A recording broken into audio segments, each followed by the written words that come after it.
Eric Muathe, Muathe.com. Let's finish up with this series on primary trend lines. And again, just one more time, reminder that you can find more information by taking a look. There should be a link in the description of the video that brings you back to this playlist.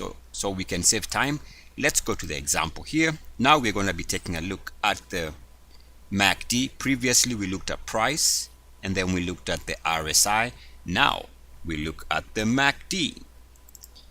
And what I've done here is I've taken the default MACD here, just the one that is in most charts, just to keep it simple, not to confuse anybody. As you know, on my settings, I actually use 13, 21, and 8, which are Fibonacci series numbers. But you can still use the default MACD on most charts. They are pretty much identical. All right. There is some house cleaning for you. So now let's take a look at the primary trend lines, take a look at some examples.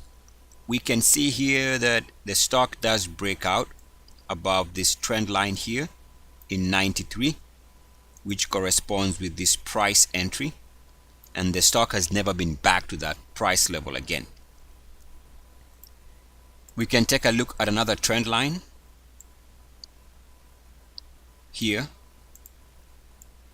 Good breakout in 05, which is this entry, and then there's another trend line ultimately develops, which is this breakout here in 2013, 2012,